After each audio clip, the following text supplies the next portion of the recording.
right, great. So we will go ahead and get started then. I'm really excited to welcome Dr. Elise Christensen today to speak for us. She's going to be talking about long game medications management, monitoring, and making it happen. Dr. Christensen is a board certified veterinary behaviorist and international lecturer and author. She first became interested in veterinary behavior way back in high school and then went to college, vet school, did an internship, and entered the behavior residency at Cornell University in 2004. And I'm very excited to see that her mentor in that residency, Dr. Haupt, is actually here today too, listening in. Shut up. She didn't Yeah, tell me that. yeah, she's here. And It's some of okay. you I'm fine. shouldn't have said anything. Thanks for nothing, Um, Sheila. her most cited research, some of you may not know about, but hopefully a lot of you do, from her residency actually involved evaluating the efficacy of canine temperament tests in the shelter system. She's the chief medical officer at Behavior Vets, a website where you can learn about animal behavior, and I will turn it over to you. Okay. My understanding is that I only have a captive audience for like an hour. And those of you who know me know that probably three things. Well, at least two. One, I tend to talk fast. It's my normal speech rate. So if it's too fast, please let somebody know so that they can let me know so that I can try to slow down. Because the more excited I get, the faster I talk. And as you heard from my bio, like I've been really into this for a really, really, really long time, and I still love it. So this is me trying to talk slow, but I forget. And the other thing that I want to let you know about is that this talk, because it has such a wide variety of people potentially coming, it's not that heavy on the research oriented stuff. It's really much more practical. I do have a ton of slides on quick summaries of research that's out there. They're all available on other things that we do at Behavior Vets. But you know, from a practical standpoint, when I work with shelters, it's not that the research isn't important. Of course it's important, but on the ground floor, like every day, what you're doing, there's a lot more practical stuff that most of the shelters that I work with are interested in than, you know, what the percentage of, you know, sedation was in XYZ study with XYZ med. So I'm not going to focus on that today. That information is totally out there. I don't think you need a clinician's clinical experience with shelters to find it and to find it interesting or to look it up whenever you want. So I'm not going to dive into that because we just don't have time. I could talk to you for several days, as many of you know, about all of these topics because I think they're so interesting. I didn't know if you guys already know, like Dr. Haupt is my mentor. I didn't know she was going to be here today. But since she is here, I just want to publicly acknowledge how awesome she is. And I once went back and tried to make an assessment of how many veterinary students, especially women students, Dr. Haupt's life has impacted. And I think I easily ended up in the thousands.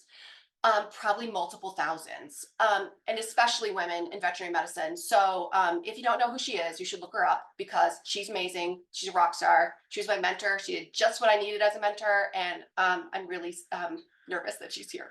And Dr. Sigerson and I actually did some of our residency stuff together. So it's just such a pleasure to be here. Okay, so I'm going to try and share my screen. Everybody send like some thoughts out to the Zoom gods, and we'll see how it goes.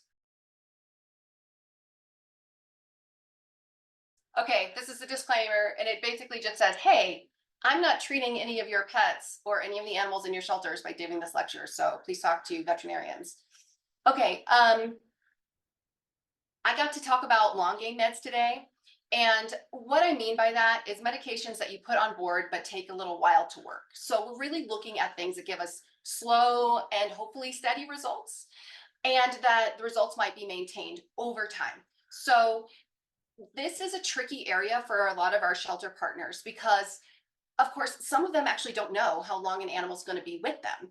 And they may see behaviors that they feel like really do need intervention, but because they don't know what the length of stay will be, they may be hesitant to start a medication that is in this group of meds. So I'm totally open to talking more about that. Obviously, that's the whole point of today. But I just wanted to give you some information on how we might decide on the medications, kind of overall how they're used, etc. And then at the very end, I have a slide that's more about specific medications and how I personally, some of the things that I think about when I'm choosing a medication. But of course, other people, Sheila, etc., that are here may have other ways of choosing these meds, because the reality of it is, as much as we are trying to churn out as much research as we can, there really aren't that many apples to apples research projects that tell us one medication is better than another for any specific clinical indication. So I just want to be open with you about that a lot of medication choice can come down to sort of the art of psychopharmacology, how and where you were trained. Like I was trained on the East Coast, Dr. Segerson trained on the West Coast, and there are some differences in how we use medication just based on that. So a lot to think about. And the other thing I want you to be aware of if you're thinking about these medications, because I get asked this a lot by our shelter partners, is why does one veterinarian feel really comfortable with one medication and use that all the time?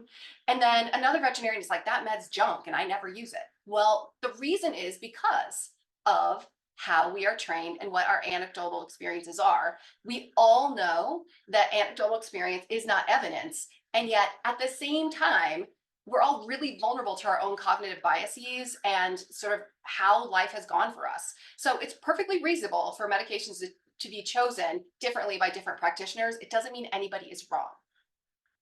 So how are we going to know if an animal even needs a medication? Well, that depends. Obviously, in shelter land, it might be different than in regular household land where an animal is with a family that's intending to keep them, they have a strong commitment. Overall, I would say if what we are seeing is signs of unruly behavior, and for me, for my purpose of definition for today, that would be a species typical or breed typical behavior that people don't like, are distressed by, right? It's totally normal for them, but people don't like it, right? A behavioral disorder would be something that, for the purposes of today, I would say has negative welfare consequences for the patient. And the trick is that in the land of working with shelter pups or pups who do not have a committed family at the time, sometimes unruly behaviors can rise to the level of a quality of life issue because the environment that they're in it's just not possible to maximize it, so that the pet might not show those unruly behaviors. So there is a kind of a middle ground here where sometimes in the land of shelter and rescue, we might be looking at a medication because we're just trying to ameliorate that patient's signs for the transitional time while they're in care. So overall, if I'm thinking about as a clinician, and again, other clinicians may have other ways of doing this, that when I'm thinking about when to consider a medication, I'm thinking, is the emotional quality of life or the medical quality of life of this patient negatively impacted by the signs that I'm seeing on the outside? And I'm thinking about that not just for the pet or the animal, but also for the people that are handling the animal and the people that are managing the animal at home. So like a long-term foster in the case of shelter and rescue, or a home environment for, say, one of our regular patients. The triggers are unavoidable. The response is intense or unsafe, and that could be unsafe for the patient or unsafe for others. The recovery is poor, meaning that once the animal is triggered, they have a difficult time coming back to what we would think of on the outside as a healthy baseline. The time budget is disturbed. So for instance, we know that cats, and healthy cats in an environment where they feel comfortable, are going to sleep a fair amount of the day, most of the day, and do some grooming, right? If we have a cat that's not grooming at all, then the time budget is not appropriate for that cat. We need to be looking at, is the cat feeling sick? Is the cat too stressed? How can we help? If there are injuries or medical problems related to the behavior disorder, also something we're going to have to be thinking about. And in the land of our clinical cases at behavior vets, if appropriate training has failed or plateaued, or even if it's unavailable. And I know that last one can feel a little uncomfortable for a lot of us. Like, what if training could help? Why would we use a medication? But the problem is that not everybody can do the training that can help. And so everybody needs to make their choice as a clinician, as a veterinarian, as a behavior team, how they feel about adding a medication if training could help, but we can't do it. Sheila, am I coming through okay? Because I'm just looking, it looks a little slow on my end. No, you sound great. Okay, all right. Okay, so if you were looking at diagnoses, when might you consider a medication? Separation anxiety would be a classic because we actually have research projects on separation anxiety and reconcile and clomicalm specifically for that. Aberrant repetitive behaviors, or depending on who you're talking to, these might be called compulsive behaviors or stereotypies or obsessive compulsive behaviors, or compulsive disorder. There's a lot of different names in there. It's all great fodder for cocktail party conversation amongst veterinary behaviorists. I don't want to dive into the diagnostic categories on that because it's, I think, a waste of time for today.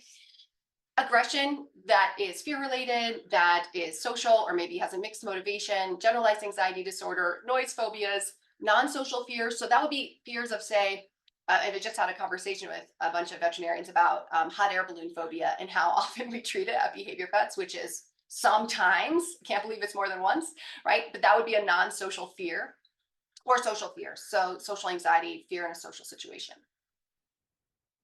So when I'm thinking about using a long game medication or one of these meds that we put on board but takes a while to work, I have a couple of dorky like acronyms that I made up.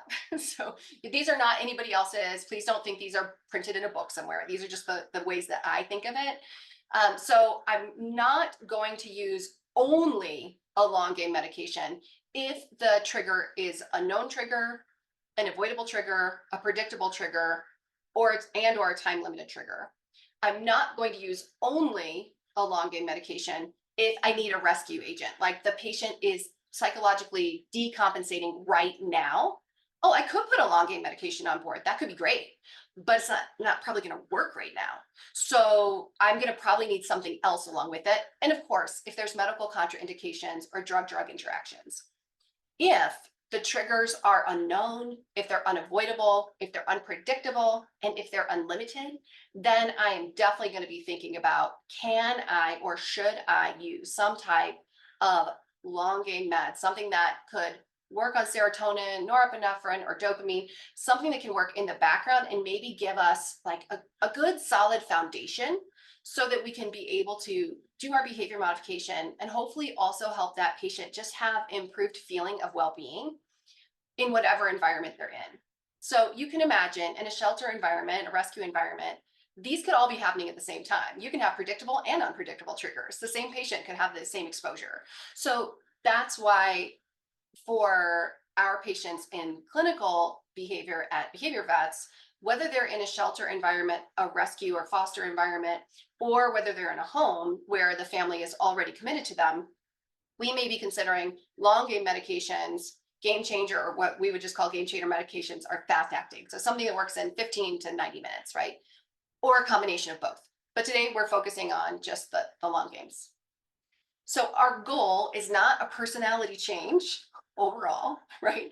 I think that's difficult to know when we have some of these guys come in to rescue our shelter. We actually don't know what their healthy temperament is in a maximized environment. But what we know is what we're seeing now, right? So it can be difficult to know if we're going to create a personality change, but it is one of the things that people are really worried about. And I think it's fair given that there is a controversy about, hey, should we be medicating pups that are in rescue or shelter before they get adopted? And what does that mean? How do the adopters know who the animal is, right? These are all really good questions, right? But overall, if we are looking to maximize quality of life and well-being within a shelter or foster environment, I personally don't think that it's wrong from that perspective to start some of these long game medications. We are looking for side effect free behavioral improvement. We are looking for less growling, snarling, snapping, biting, hiding, signs of fear, muscle tension, low appetite due to anxiety. And we're looking for more play, rest, relaxation, and ability to follow cues. You can imagine if we have that cluster of things, we maximize the patient's well-being and also hopefully improve their chance of getting adopted or doing well in a long-term foster. So the other thing I'm going to be looking for, and that I really encourage our shelter partners to track at some level, and every shelter, of course, has different ways of doing this, is we want less intense negative responses. We want them to be less frequent. We want a faster recover, and ideally want kind of a smaller personal bubble. Those are the things that we're looking for. We might not get all of those. We might not get any of those. Or we might get lucky, and if we find just the right medication, environmental management, et cetera, we may really find that, hey, we nailed it. We got lucky today. And this pet's just doing great, really blossoming with our behavior management plan. And as a clinician, that's what I'm looking for. Like I always feel kind of dorky saying the word blossom, but I can't think of a better word for what I'm looking for my patients and in my families that are hiring us on the private side. That's what I'm looking for their entire family, is for them to have such a strong feeling of well-being that they can all grow together. So I know this is a busy slide, but I left it that way on purpose because I think a lot of folks who are not actually veterinarians see veterinarians making decisions about medications relatively quickly. So a person might come to them and say, I have a patient, it's doing XYZ things. What medication should we use? Right.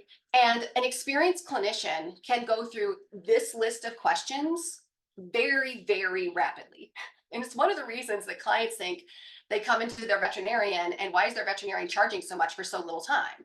Right. There's like that old it's like a parable about a guy that gets hired by a company who does planes, right? All they have is tons and tons of planes, right? And he comes in because they have a plane that's not working, and he looks at it and he's like, you need to fix this. And they fix it, plane takes off, right? And he's like, okay, that's like, $1 million. I'm like, why is it $1 million? It took you 5 seconds. Well, it took him like 30 years to develop the expertise to find that one problem so quickly.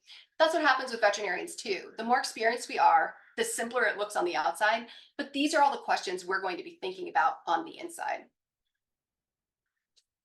Of course, we want to ID and treat underlying medical issues.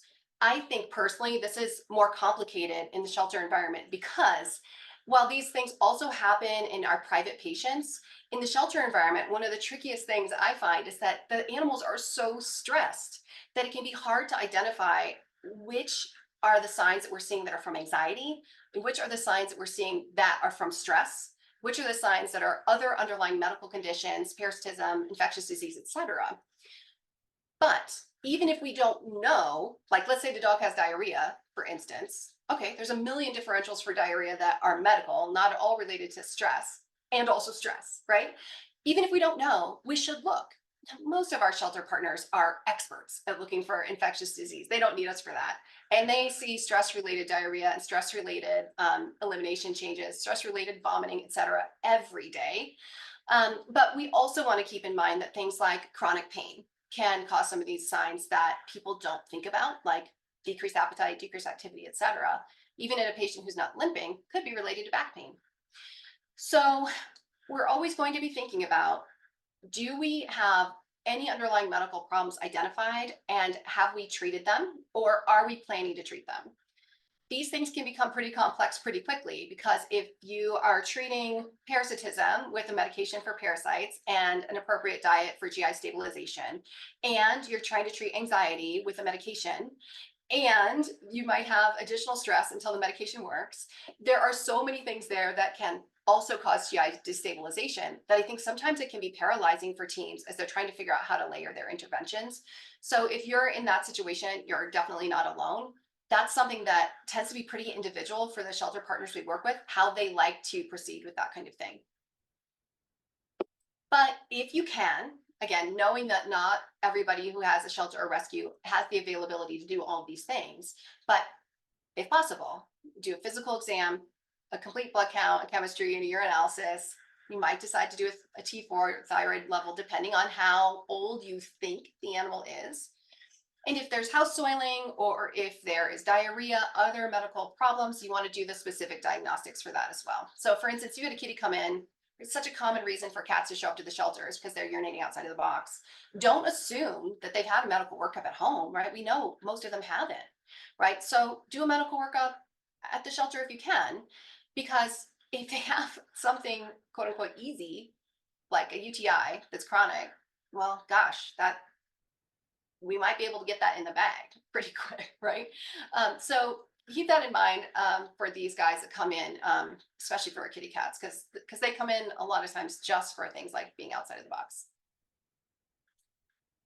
So again, this is one of the things that can be really tricky for shelter environment and deciding whether we're going to use one of these long game medications is, how long is treatment and how long is this animal even going to be here, right?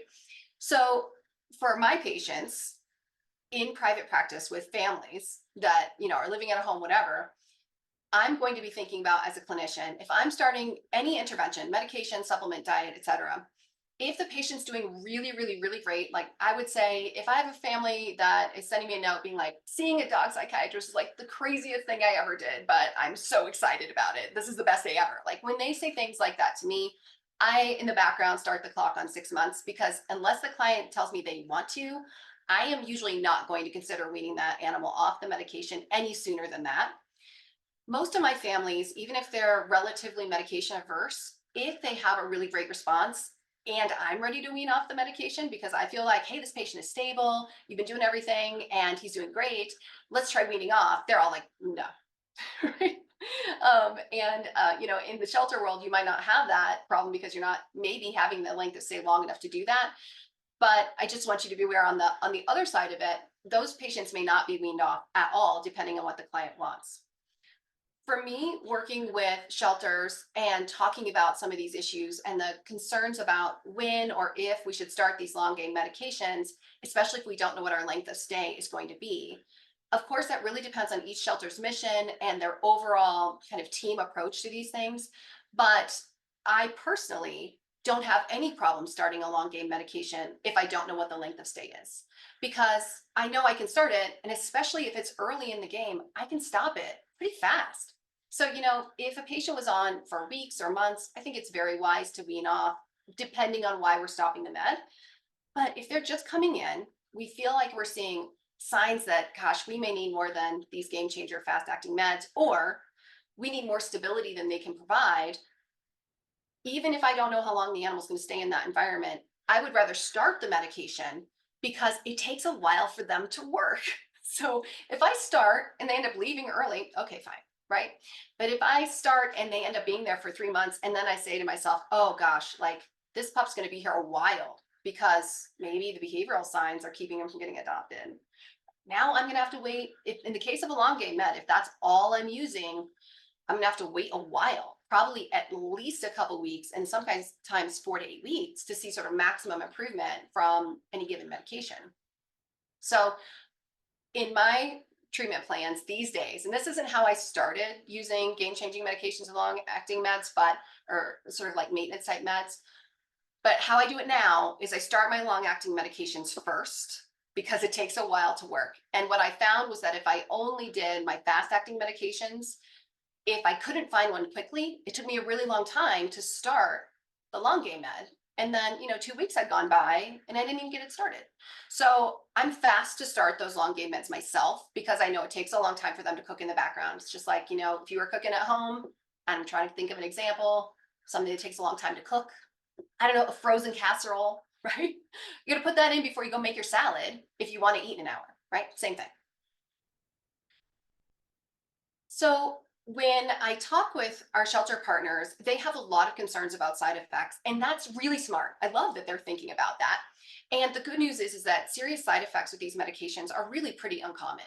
So if you see anything that you're concerned about being a side effect, the great news is that usually if we stop the medication, they go away, often within a couple of days. Now, I know a couple of days can be an eternity, but it's not that long, especially if we're in the land of a pet who might be in the shelter or rescue environment for a long time, and having the right medication could help them have a more solid adoption should one come around.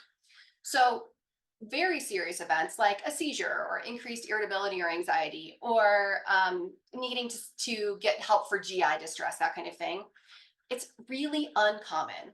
The most common side effects for the vast majority of the long game medications are no side effect, right? And the next are maybe increased rest. For our shelter and rescue pups and my private patients, I think that's fine. As long as when they're not resting, they're having a good day. There are some differences between the medications on like side effect profiles and things like that. We'll talk about that a little bit more. But overall, most side effects from these medications are not the type that would raise to the level of needing medical intervention. Instead, what they may need is dose adjustments or discontinuation. So we'll talk about that in a little bit more detail as we go along.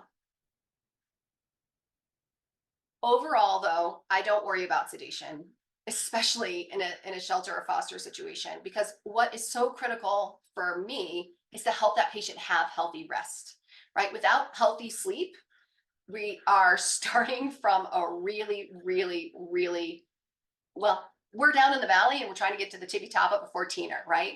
So if I'm getting healthy rest as part of a medication protocol, I'm on board with that. But healthy rest should also look like being able to get up and do fun stuff. If we find sedation is coming along with our medication protocol, especially for a patient that we don't know very well, one thing that we have to keep in mind is that what a lot of us interpret as sedation is actually just the patient feeling better. Because a lot of anxious pups, they're very active, right? So I know we all notice that a very fearful dog or some really anxious dogs may be hiding. Cats are classic, just like tiny little loaves, they do nothing. But that is a situation where we can see they're fearful. If we add a medication, maybe they feel better. We start to see more mobility, more activity. But for some of our kind of happy-ish, excitable, and also anxious pups, their activity level is actually an indicator of their anxiety level. And so once we start treating that, we see that their activity level normalizes. And that is not sedation, that's a behavioral improvement for those patients.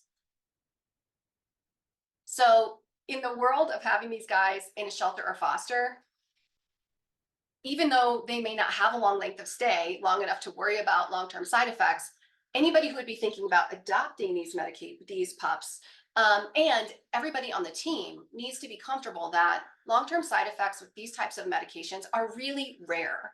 When I think about all the medications we use in veterinary behavior and in veterinary medicine all the time, steroids, antibiotics, anticonvulsants, all different types of medications, people, NSAIDs, right? We, dole out willy-nilly, and I'm not saying it's wrong to do that.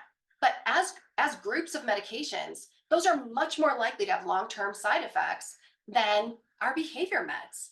And we know, since behavioral signs are a high cause of mortality and morbidity, personally, given the death risk of no meds and the fact that there's very little long-term risk in the vast majority of patients, to me, the risk is low of starting a rational medication plan.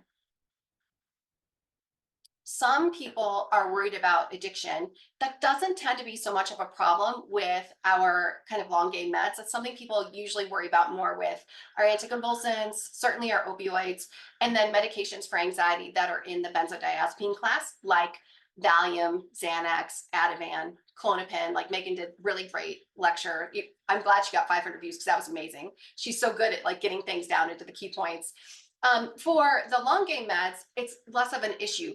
But one thing to think about is that if we are going to stop the meds and the patients have been on for a while, we may be thinking about whether we want to wean them or not. And that can be more important for some medications than others.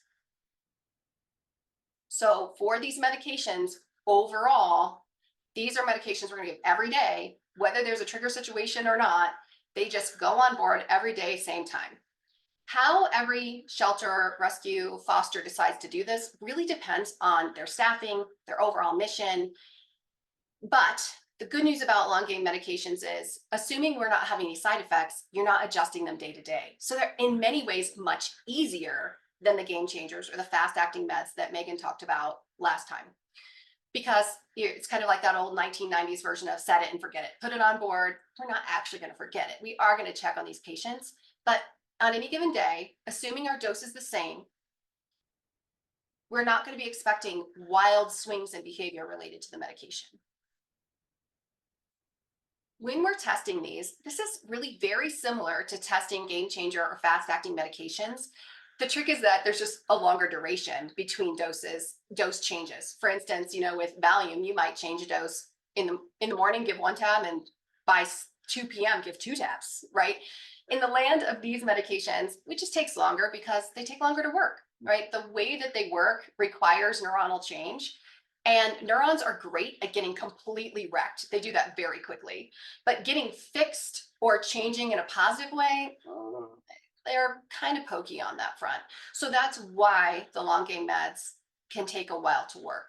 So depending on the goal for any given group, usually, but not always, we're going to start at the low end of the published dose range.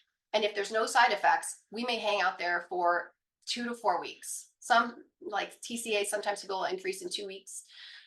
SSRIs, most of the people I know will wait for 4 at least before they adjust meds.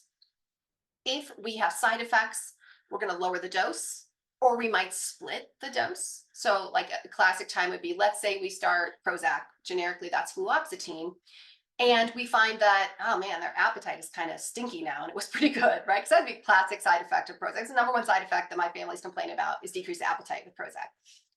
But sometimes those patients do really well if we just split the dose. So even though it's a once a day medication, if we just, instead of giving their 20 milligrams once a day, we give 10 milligrams twice a day, we get the overall same dose, but we've split it through 2 doses, then we're able to ameliorate some of those signs. But if we can't get the signs improved, then we might just switch the medication. There are a ton of ways to switch medications. I did spend an entire hour or 2 hours talking about that in a previous webinar. So there are so many ways you can do that. But the thing to keep in mind is if dose adjustments don't help, or if the side effect is so extreme that you're concerned about it, like the dog is vomiting and can't stop vomiting, 1, we should treat the vomiting. 2, we should make sure it's not something else like a foreign body, right? Before we blame our medication. And 3, if we think it might be our medication, maybe we just recently implemented it and it's the only difference, then we might be saying, okay, maybe we need to change. We'll change it right away. If there's no side effects and no improvement, then we go ahead and increase the dose through the dose range. And every clinician has a different way of doing this. In our practice, we tend to be, I think overall, pretty client-centered from a standpoint of talking to our clients about the pros and cons of different options and having them choose what works best for them or what resonates with them the most. For me, for my own pets, and because I did part of my residency in New York City, I'm pretty proactive about increasing doses. I personally, in my patients, knowing that the number one cause of their deaths is a behavior problem, I would rather overshoot the dose and come back and be really proactive about doing that than I would go too slow, not achieve the improvements that the animal needs to feel comfortable and safe in their own body and environment for 6 months, right? So that's not the approach of every clinician. I'm sure you know clinicians that do it differently, but I just want you to be, I want to be open with you that that's how I do it. Can I interrupt with a quick question? Yes. So I found that it's pretty common for shelter veterinarians not to start at the low end of the dose. And my impression from speaking to people is because they don't have a lot of time to do monitoring, so they tend to start higher. And I still recommend starting at the low end. Can you talk a little bit about why you recommend they start at the low end? Sure. I can tell you why I recommend it. I don't know what you do. So pop in if I don't get all your sort of all your key points on there. But the reason I recommend starting at the low end is because for most pets, there's no reason to start high. Like some of these medications, just because you're at the high dose doesn't actually equate with better efficacy. So I know that's counterintuitive, but that's just not the way these medications necessarily work. Some of these pets respond at relatively low doses, even lower than the usual dose ranges. And the higher our doses go, the less selective the medications are from a standpoint of their mechanism of action. And that can be good, but that's also how we get more side effects, right? And more drug interactions. The other thing that is concerning if you're in the land of expensive medications is now you're giving a lot of expensive medications. So if you got a big dog and you want to use Clomicalm and you're starting at 4 mg per kg twice a day, and that's going to be unaffordable for most private clients, much less in a rescue or foster environment. Like you'd have to be in one of the very fancy, very well-funded environments to do that. So I don't really see a clinical need to start high on a long game medication. If I had a shelter vet coming to me and saying, I have this pet, we have these significant problems, I want to start this long game medication high, I would say, whoa, come back to me. Let's start low. And if we want to start high on anything, start high on clonidine or start high on gabapentin, start high on a benzo, because we can tank that down real fast, right? And because the doses on those really do make a difference most of the time. So that's how I approach it. I don't know if you had anything else, Dr. Sigerson, that you wanted to put in there. No, that was a perfect answer. There's just a tendency to be big problem. I need to start high. So thank you for Yeah. that. Yeah, I would say if you wanna go big or go home, do it on your game changer meds, Thank not you. on your long games. Now, I put in this avoid combining SSRIs, and I should have put tricyclic antidepressants in here too, because these are sort of the typical long game class of medications. You don't have to completely avoid all of these things with the SSRIs and the tricyclics, with the exception of the monoamine oxidase inhibitors. I wouldn't touch that with a 10-foot pole. There might be other veterinary behaviorists who feel comfortable using monoamine oxidase inhibitors with SSRIs and tricyclics, but I am not that type of cowboy. So, but for supplements, ondansetron, metoclopramide, opioids, and combining SSRIs with TCAs or other types of serotonergic meds, those are things that are totally doable. But I think those are the things that, and I hope this doesn't come off as like protectionist, but I personally wouldn't recommend a regular veterinarian do that, especially in a shelter environment where the observation of the patient may be sporadic, because we don't want to end up making the patient sick with something like serotonin syndrome. Serotonin toxicity is treatable. Most of the patients in veterinary medicine do fine, but we don't want to cause it if we can avoid it. There's way safer ways to create behavior change in shelter, rescue, and foster kiddos than to use these combinations. So you'll see some of them in veterinary behavior practices and privately owned animals. And you may have some veterinarians in shelters that are feeling, really comfortable with their behavior meds and their monitoring, and that's great. But I would say for most places, these types of combinations aren't going to be worth the safety risk. So checking in on these meds, when I'm first starting a medication, for most of my privately held patients, those owners are like, right, they're people that would hire a veterinary behaviorist. So I love my clients because they're super intense. They're into it. Like, they don't do everything I say. People are people, right? But they're watching their animals closely. So they are encouraged to reach out as much as they can with any questions or concerns, and then we schedule rechecks. For a shelter environment, if I'm having a shelter that's adding these things in, I mean, these animals are going to be being looked at daily, right? And how every shelter decides they want to evaluate side effects and improvements, it's just so different. I don't have a specific form for it. I think Megan had some really great options when we had her speak the last time. But what I usually recommend that teams do is decide what behaviors they're tracking, and then decide how they are going to at least make a basic subjective assessment of it every day. So you could use letter grades, you could use smiley faces, you can use the 1 to 10 pain thing that you see in the ED department as a human, right? It doesn't matter as long as everybody knows what it is, right? That's why I personally don't like to use 1 to 10, because I can never remember whether 10 is good or 10 is bad. And if you got 15 staff members and you're using 1 to 10, it's not clear, forget about it, right? Pick something that's intuitive. And I would say, especially when first starting a medication, the team should be thinking about how the pet is doing, especially from a side effect perspective, every day, right? Is the animal eating as much as before or more? Right? That's what I want to know. Is the animal having any vomiting or diarrhea? Is the animal urinating with the same frequency as before? Right? And do we see anything that's worrisome? So in a long-term resident, I'm going to be thinking about, for say multiple staff members, what I really care about is, do you see any days where you're like, wow, this thing just happened, and 3 weeks ago, if that had happened, we would have had barking, lunging, running to the back of the corner of the cage and crying, right? But today, something similar happened, and we got like one bark, and some piloerection, hair stood up, and then he was able to take a treat and move on about his day, right? That would be a huge improvement. So I'm looking for, do we see anything like really crazy in a good way? Do we see anything really crazy in a bad way? Like, at least if we're checking the opposite ends of the spectrum, that is useful, right? I've seen this dog walk by, other kennels of other dogs every day for the last 3 weeks. We started fluoxetine last week, and I've just noticed in the last few days, when we go past these kennels, that he's barking at every dog we pass. And that's not what was happening 2 days ago, or 2 weeks ago, 3 weeks ago. Those are going to be important things for us to know.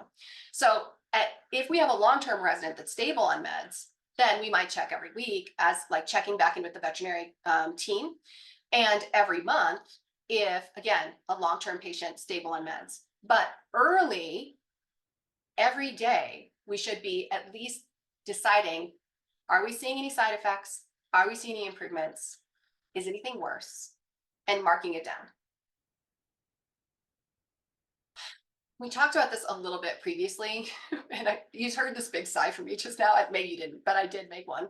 And it's because one of the things that goes wrong in medications for animals for behavioral issues is the duration of treatment gets really screwed up.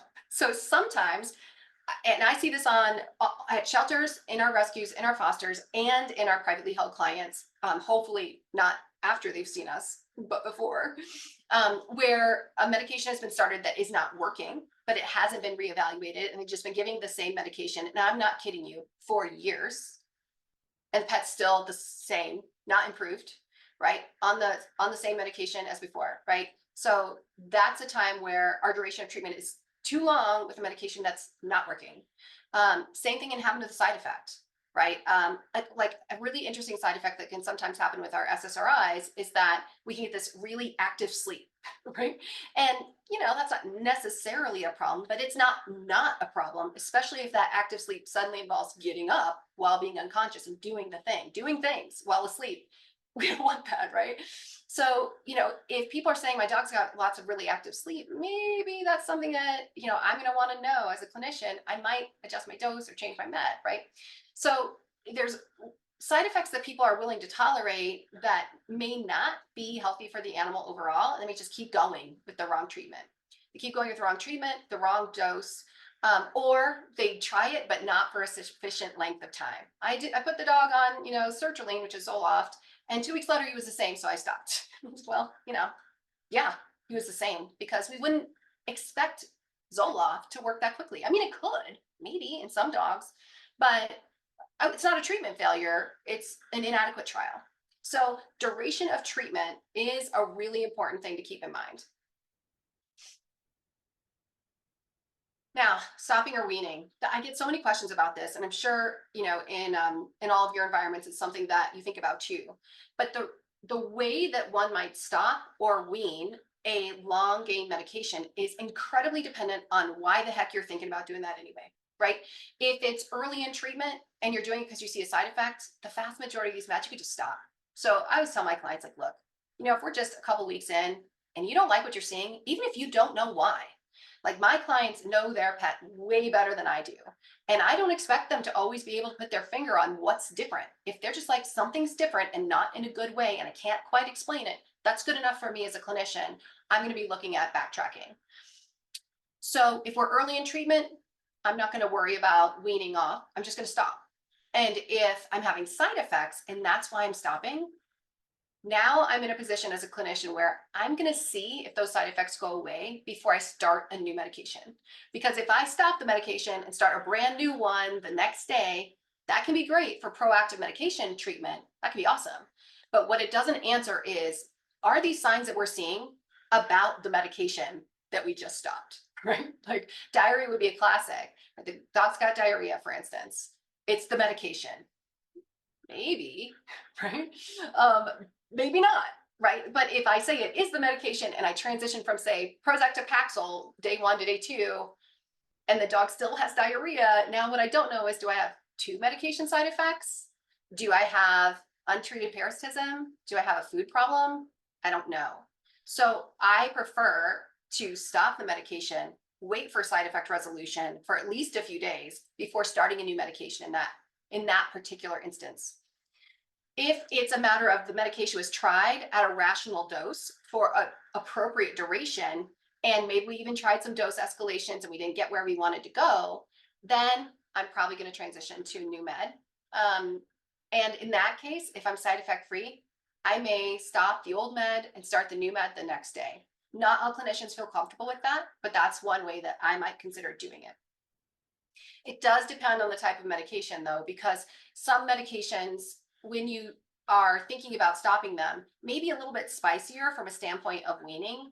Like Paxil would be a classic in the human literature for that. It's one of the reasons that a lot of psychiatrists don't really like using Paxil. That libido changes, obesity are related to weight gain on Paxil, and then drug interaction potential, the other reasons that a lot of human psychiatrists don't like it. But in veterinary medicine, where it becomes an issue is if we need to go from one medication to another, or if the pet's doing really, really, really well and you want to wean them off. I personally go really, really slowly with Paxil because the human experience says that it's uncomfortable to come off of paroxetine, which is the Paxil's generic name. The other thing that is going to be on my mind for stopping or weaning is what other medications is the patient on? Because the long game medication is usually the medication in my hands, it would be the last to go. So if we have, say, a patient on a fast acting med, like Dr. Heron was talking about at the last lecture, and it's been working great, and we have a long game medication on board, everything's going great, and we're trying to simplify the protocol, I'm looking to keep my long game medication on board in the background and get rid of all the extra meds, because my hope is that my long game medication is now working well enough that I don't need all those extras. And then, of course, upcoming events. If an animal were going to be transitioned, traveling, if they were transported, if they were going to a new home, if the home they were fostering and was changing, if the shelter environment was changing, all of those things, even if things were going well, I'm probably not going to wean. A good example of that in primary care would be a patient that has thunderstorm phobia and is doing really, really, really well on their thunderstorm phobia treatment, and we're getting to the fall, and the owners are like, it's fall, like, let's take them off. I'm like, okay, well, are you taking your dog anywhere over fall? Because if you're taking your dog someplace where there's lots of storms over the fall, it doesn't matter that there's no storms in Colorado then. So I'm going to be looking into the future about what do we expect to be coming down the pike, because these medications do take a while to work. I don't want to just take them off board and then have to restart them again, especially given their safety profiles. They're not the type of medication where I worry about long-term side effects. So just started, stop it immediately. If they've been on it for several weeks or months, kind of depending on why you're changing, but we might decide to wean and then change. So we haven't talked in specific about these medications, and I'm not going to go into all the mechanisms of action today because we're not going to have time.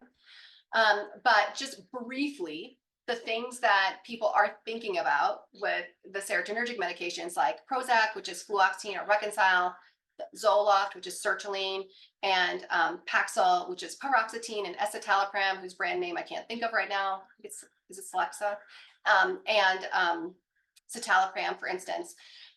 Mostly people are going to be talking about serotonergic actions with those medications. That's why they're reaching for them. I wish that the sort of monoamine hypothesis of how and why we use medications was as clear as it felt like it was 20 years ago. But I feel like every time I pick up a new article, there's a new thing happening in the land of mechanism of action. But just briefly, these are the different sort of neurotransmitters that we think about as we're looking at our medications. And in the land of medications like Prozac, Paxil, Zoloft, the most action is going to be on serotonin. And this is sort of the technical stuff that's happening in the background. So we're trying to increase the action of serotonin by blocking its transport back into the neurons. I'm sorry, I'm skipping through that because we're getting to the end of our time.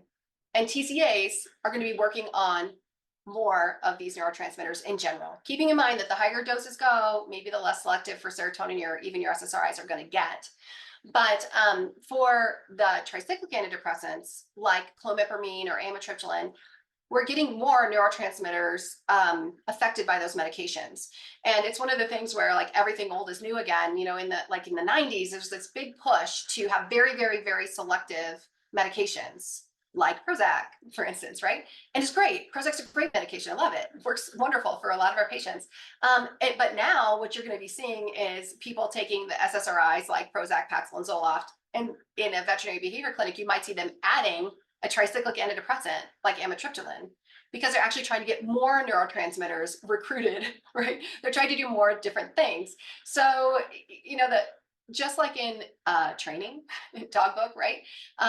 Things kind of swing back and forth a little bit. I think we always have to be prepared for that. But being really selective can be good, but it can also have costs in that we may have less efficacy because behaviors are not mitigated by or managed or created by only one neurotransmitter. They live in a really complex environment. So the great thing about hitting number of neurotransmitters is that you might improve overall efficacy, but when you do that, your side effect profile may expand, right? You may see more sedation and weight gain. You can see these anticholinergic side effects. Those might be useful in some patients, like maybe we aren't so sad about having some sedation, for instance. But that's one of the reasons that so many folks moved over to using SSRIs and more selective meds, is to decrease the side effect profile. And if you talk with humans that have been on tricyclic antidepressants, a lot of them will tell you that the side effect profile isn't a joke, right? Like that some of them felt pretty crappy on them. So if we are using tricyclic antidepressants or any medication, we should be thinking about how the patient looks. Do they look like they're feeling great? And if they don't, how can we fix that? So there are a lot of long game medications out there. I just made a quick list for you. So Reconcile is the brand name for fluoxetine. Many people use generic fluoxetine in shelter rescue, et cetera, because it's a really inexpensive medication. I don't think there's anything wrong with that. I've used both branded and generic fluoxetine for a long time. I personally use the branded preferentially when I can, because it may work better in some patients. Bioavailability may be better. But overall, if you were only out of one drug on your shelf, for me, it would probably be this one from a long acting medication standpoint. But I would hope I'd get at least two, because the problem with a medication like Prozac or Reconcile, especially in our anxious dogs, is that it tanks out appetite. So I am always looking for another one that I can have in my back pocket that doesn't have a negative impact on appetite. So along those lines, sertraline and paroxetine, less likely in my hands to cause appetite suppression. And then clomicalm and buspirone. So all of these are also medications you can use in cats. So there is the feeling that, like, if a veterinary behaviorist is talking about medications, that we're only talking about dogs, but actually no. All of these are medications that can be used in cats and frequently are used in cats. So how to choose? This is a very basic way to choose, right? One, if the patient is anxious and or aggressive, if it has separation anxiety, if there's urine marking, cat or dog, for instance, and they have a great appetite, fluoxetine's a great option. Whether you're using branded or generic, a really good option. If my appetite is low or the patient is kind of, for lack of a better word, looks depressed, like they're just like not engaging with the environment, then I might choose sertraline, because I'm hoping, since there's this little bit of dopaminergic action to sertraline, I'm hoping to just kind of give that a little boost for those patients. So an inhibited patient, I might be looking at sertraline. Paroxetine, I like this medication a lot, even though the human psychiatrists hate it. And of course, we do have patients that have side effects on it, just like everything else. But if I needed sedation, or if I wanted more anticholinergic side effects, like the patient already has diarrhea, well, since paroxetine does have these anticholinergic side effects, I might say, well, if you already had diarrhea, maybe the anticholinergic side effects wouldn't be so bad in this case, right? Maybe I'm going to slow down that GI tract just a little bit for the short term. Any patient can have decreased appetite on any of these meds, but paroxetine in my hands, anecdotally, doesn't tend to cause as much appetite suppression as Prozac. So if I have a patient whose appetite is just really kind of in the tank, then I might reach for paroxetine. If they're low or underweight, because the human experience is that weight goes up like this on Paxil, I might choose Paxil. Some say, well, wouldn't be too bad if we put some weight on this kiddo. Some research in the background, and this is for those of you that are really into chronic pain, you already know this, but there's some research in the background for different SSRIs and SNRIs saying that it might be helpful for pain. Pain is a ridiculously complex syndrome. So it's not as simple as say, if the patient is painful, I'm going to choose Paxil, but there's some interesting literature on Paxil for pain here and there. The meta-analyses haven't been impressive. For patients that are those sort of global fear, inhibited, can't come out of their hiding spot, no aggression, and or urine marking, then I'm going to really take a good hard look at buspirone, especially if I can get a medication in twice a day, because Prozac, sertraline, and paroxetine, all of those you could give once a day. I split up the sertraline and paroxetine myself in primary care or in veterinary behavior in a home, but you could give them once a day. They're published for once a day. Buspirone, I think you're much better off giving twice a day, and the same for clomipramine. But I love buspirone for those really fearful, like global fear, complete lack of socialization pups. But I wouldn't use that as a single agent. I'm usually going to be combining it with a game changer like value would be a classic, right? Because I want to increase appetite so I can get the medications in via giving it in food, and I want to decrease anxiety as quickly as possible. Clomipramine would be one that I'd be reaching for patients that have stereotypical behavior, separation anxiety. Sheila was talking about how she really likes it for some of the pets that she's managing. They're really impulsive or excitable. And that's the same for venlafaxine. There's people have been using venlafaxine, which is Effexor. It's an SNRI, so one that works pretty well on both serotonin and norepinephrine. It's cheap, generally, in the immediate release form. So it doesn't cost a lot to keep it on the shelf. And for some pups, people really, really like it. So I know, again, anecdotal, there's at least one publication out because my resident did it on venlafaxine. And I think there's another one coming out, but I don't know if it was published. So we're going to see, I think, more use of venlafaxine, both amongst veterinary behaviorists and hopefully in the next 5 to 10 years in primary care. Really great medication class too. And generically, I'm looking at all of these options. Overall, generically, these are pretty cheap meds. The one exception there would be clomipramine. Clomipramine goes through these huge price swings, even generically. Sometimes it's $500 a month and sometimes it's $100. I don't know why. But I've been in this rodeo for 20 years now, and I've seen the clomipramine price bounce all around. So these are kind of basic long-term meds that a shelter might decide to keep on the shelf if they wanted to have many different options to choose from. I don't think you need to have this many options, but given that they're not expensive to carry, there's no reason that one couldn't. They're not expensive and they're not controlled. So we don't have to do the same sort of rigmarole that Dr. Heron was talking about with like the clonazepam, for instance. So I wanted to make sure we had some time for questions. I almost got to 10 minutes before, but I'm certainly willing to stay if anybody wants to talk a little bit more about how you can get long-term meds into your plan. I also just wanted to let you know that I talked with our shelter team at Behavior Vets to make sure we could get the shelter discount for everybody that is watching the webinar. So I put it here for you. It's the SDFWBV. For webinars from Behavior Vets. We just really like to support our shelter community. So take a click there. So if you decide you want to dive more into meds, you can come over to Behavior Vets. We have a bunch more in-depth medication webinars. All right, questions? Thank you so much, Dr. C. This has been amazing, and definitely have had comments in the chat about how wonderful everything you've talked about and how everybody wished this was a 2-hour webinar. So thank you so much. And thank you. Let's do it right now. I got time. Just miss a Awesome. meeting. Who wants to go to a meeting? We do have questions if you have time to get to them. Absolutely. Okay, cool. The first one is the always asked question. Can these slides be emailed or accessed somewhere after the presentation? Yes. If somebody nags me about it, like next week, I can PDF these suckers and send them off to you, Sheila. Awesome. I will do that. Because I just finished this today, like 5 seconds before I signed on. Awesome. Thank you. Like any good ADHDer. Right? Of course. Next question is a very common question nowadays too. It's about CBD, that these products are becoming popular. And is there enough research out there related to efficacy, and are they prescribed for long-term or short-term use?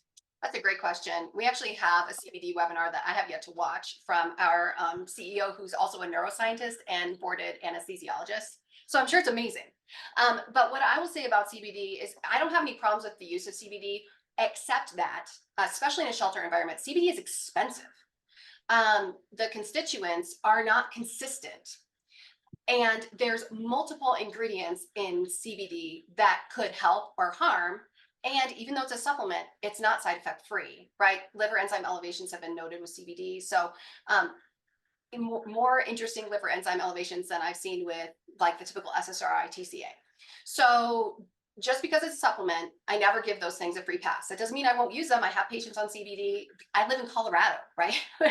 So CBD is like on every street corner.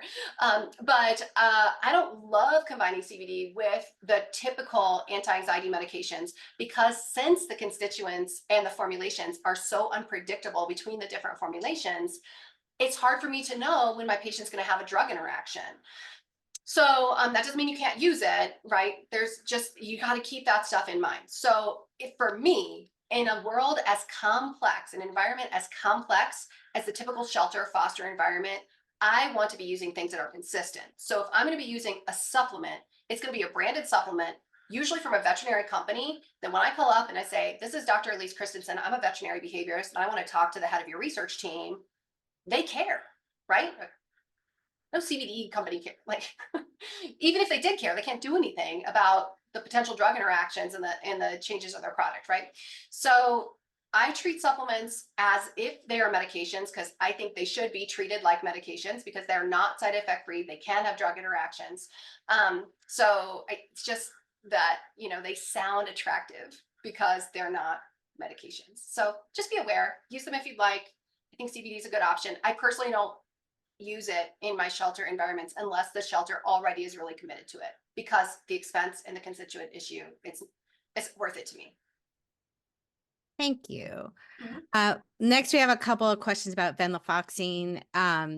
First, question/comment about with humans being side effects with weaning off, and I've heard about side effects Yeah, if a the dose is classic. missed. Can you talk a little bit about that and your experience with that? Absolutely. So that is one of the reasons why venlafaxine wouldn't be one of my first off the shelf in a shelter environment or in a family where, like, let's say you have a family where everybody's neurodivergent and getting the meds in the dog is going to be a kind of a question mark. Venlafaxine and Paxil wouldn't be high on my list as first rounds for long game meds, because that skip dose effect can be really uncomfortable in the human experience. So in my patients, anecdotally, my clients don't tend to report um, negative events with a missed dose in the vast majority of these medications, but that doesn't mean they're not happening. It just means they're not getting reported and it may not be obvious. So I just let the human experience guide me. And if we're in an environment where, we might get missed doses and things like that, those two medications wouldn't be high on my list for first round. Awesome. Thank you. Mhm. And next question was asking for some clarification related to misunderstanding potentially. And that is, why would we be looking at increasing noradrenaline for dogs who may already have arousal issues? Oh, that's a great question. I always have this question too, because when you just look at stuff, you're like, well, I'm giving clonidine to adjust norepinephrine, right? And then I'm giving this other medication to also adjust arousal, right? And the thing is that different medications and mechanisms of action happen in different areas of the brain. So don't be fooled by just saying, like, this medication works on serotonin or this medication works on norepinephrine, and then assume that all medications that work on norepinephrine or serotonin would create the same thing, because they don't. They work in different areas of the brain, they work on different receptors, et cetera. So we're looking to alter norepinephrine in some of our patients because we want to either ameliorate arousal is too high, or we want to encourage appropriate arousal, so overall arousal levels. Don't get suckered into that, the mechanism of action too much, because when you dig down into it, it's, as is the case with everything, it's more complicated than it looks on the outside. Thank you. Mhm. Next question is, what would you recommend for repetitive behaviors like light and tail chasing, repetitive licking, or sucking? Those are great questions, because even though those are all repetitive behaviors, what I would do is very different for those. So the first thing I would be thinking about in any of those clinical pictures, even if they're a common breed to have them, like let's say a border collie or a German shepherd, the first thing I'd be thinking about is, what underlying medical problems could I have going on right now that are causing these signs, right? In a German shepherd, a classic tail chasing breed, I'm always going to be thinking about, one, is it anxious? It's German shepherd, so yes. But also, does it have pain? Also, it's a German shepherd, so yes, it has pain. It has pain somewhere. I'll eat my shorts if it doesn't, right? So depending on what's going on, I may just dive in and treat for the treatable. I'm going to treat pain and the aberrant repetitive behavior sort of neurotransmitter type of approach. I'm going to do both of those things. So in a patient that's doing spinning, physical exam, laboratory work, anal gland expression, etc., treat underlying GI problems, make sure I don't have signs of abdominal pain, right? And then also, if I feel comfortable doing it, I might add our pain management, and it might be a nonsteroidal plus gabapentin or plus pregabalin, depending on the regulatory environment, plus clomipramine. in those pups. Or amitriptyline, if all I'm really worried about is pain. Tricyclic antidepressant amitriptyline, not well known for being good for compulsive disorder, for instance, but used as a multimodal pain management for also getting anxiety control. But sort of like cookie cutter approach, I would look at clomipramine, NSAID, and some type of gabapentin pregabalin option.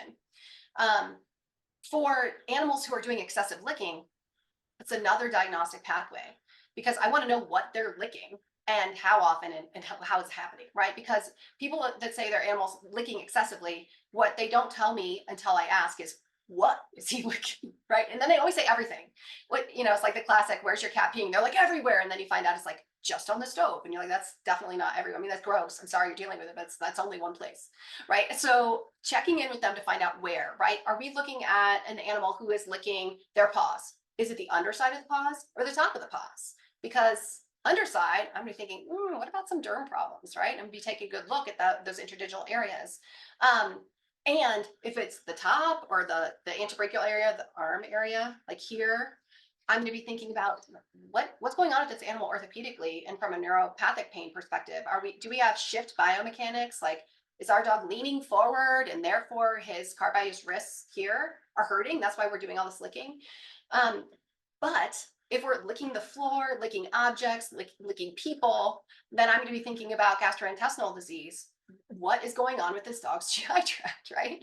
Because excessive licking can be caused by any number of underlying GI problems, including things like occult foreign bodies, which I know a lot of general practitioners kind of blow off because they're like, oh, it's hanging out in the stomach, but it's not causing any signs. I don't know. Is that dog licking the floor? Then it's caught, to me, I would consider that occult foreign body not occult anymore, and I would want to get it out. So you could use an anti-anxiety medication in a dog who is excessively licking the floor and people and the couch and rugs and all that stuff. It's fine, right? It's just don't ignore the possible underlying medical contributions. And we didn't address this too much today, but also don't pretend that medical and behavior are separate because they're not. They're married. They're never getting a divorce. They're just like this all the time. So, trying to treat only medically, I mean, I love that idea, or only anxiety to see what will happen and know for sure what's causing the improvement. I personally think that's a fool's errand because while it might work, and that's great, these things can be so multi-determined that if you don't do your diagnostics and treat proactively for as many things as you can, you may not get improvement because there's more than one thing causing the outward phenotype, the outward behavior. So I never have a short answer, which is another good reason I'm in veterinary behavior.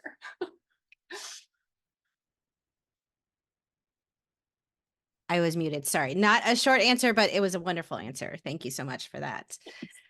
We still have a couple more questions, and I don't want to keep you for the rest of the day. Maybe just one more. Does that sound okay? Sure, up to you guys. Okay.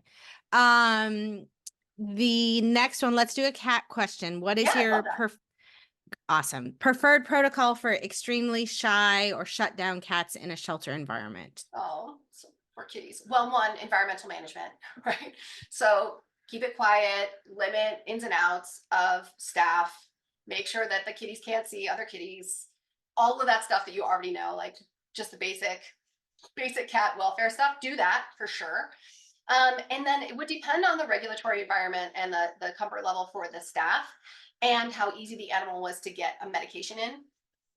If the staff was able to use controlled substances and was comfortable doing it, I would probably use lorazepam first. So that's Ativan. And the reason is because I want to get a really great anti-anxiety medication on board. I want it to be something that lasts a while. And ideally, I wanted something to get increased appetite. And Ativan does that pretty well for kitty cats. A lot of times I don't need it more than once a day. I can use a low dose. It increases the appetite so I don't have to continue to pill the cat because pilling the cat is really bad for the overall anxiety level, right? So my first goal is, can I increase appetite enough that I can get medication in this cat with food? And since Ativan is really good for that, or the other benzos are good for that, in that type of environment, I'd use that. If I can't use a controlled substance and I'm not in a state where gabapentin is controlled, I would use gabapentin then. However, Actually, my clinical experience, the long game medications can work pretty fast in cats. So sometimes we may start them relatively soon after admission if we see a really fearful cat, because it, again, this is my anecdotal experience, but I've had Prozac help kitties in like 48 hours, and it's not controlled. So. Awesome. Thank you. And I know that Bailey Egan and Dr. Karen von Hoften did some research that has been published on using gabapentin for those really, really Yeah, shy, shut down cats in the shelter environment. yeah. And Such a acro- great medication. The yeah, only trick is just getting it in there. yes. Um, excuse me. One question just came in. If you could only have two of these long gamers, what would you recommend for the shelter to keep on hand apart from fluoxetine? Oh, not including fluoxetine. So Well, two, that one of which is yeah. not. Okay. I was like, wait, what is the Assuming, game? assuming that you have fluoxetine. Okay, what So would I add to it? Or add two yes. more? If price was not an issue, clomipramine. If price was an issue, but I wanted to try and catch a SNRI, maybe venlafaxine, although it does have its problems in the shelter environment because I wouldn't want to take it off really fast. Yeah, if price was an issue, I would say clomipramine and sertraline. Those would be the ones. Awesome. Thank Today, you. you ask me next week, I might say something different. Awesome. Thank you so much. And so there's one last question that I really Sure. want to ask, but if you don't have time, I can send that to you via No, do email. it. Let's do it. Okay, cool. Thank you so much. So, can you please give some examples of what your go-to short-term meds are? I know this was a topic of last ones, but what do you tend to use as a combo while you're waiting for long-term meds to work? Got it. That's a great question. I I love combination therapy so much. So when I am looking at fast acting medications, the ones that I most commonly use are clonidine, gabapentin, pregabalin, and sometimes trazodone. And that's not because trazodone is bad. Trazodone can be lovely. It's just that, if trazodone worked, I'm not going to see that patient on a private basis because all the GPs are using trazodone like vitamin T. So I don't see the successful trazodone cases anywhere. I only see trazodone failures or cases where trazodone makes the patient really sedated. But clonidine, Isoleo, like honestly, I have a long list of fast acting meds, and thank heavens, because not every patient responds to it. These days, I've just really been practicing with, I know you know this, Sheila, if you've been on the listserv lately, I'm diving into pregabalin more, but it is controlled most places. So that can be tricky in the shelter environment. But I think having whatever is not controlled, having a number of those on your shelf is smart. And almost all those medications are super inexpensive.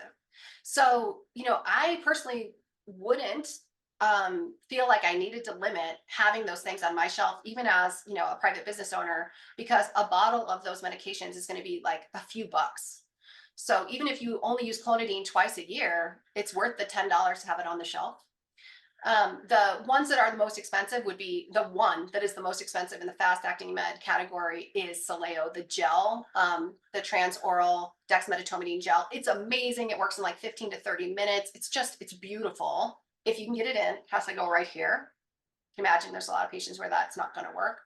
But if you can get it in a patient, it works so well in a lot of them, side effect free improvements, and it goes away in a couple hours. So if you just need it for a veterinary visit or whatever, it's really fast, but it's very pricey. So in a shelter environment, most of the shelters I work with wouldn't keep that one on the shelf except for emergencies, and they might get to that just using clonidine because it's cheap and it's the same mechanism of action.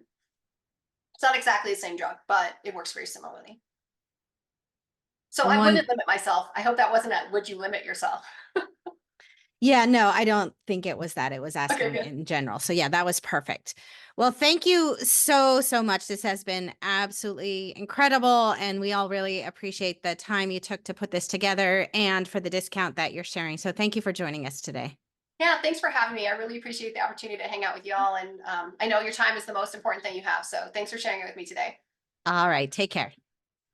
Bye.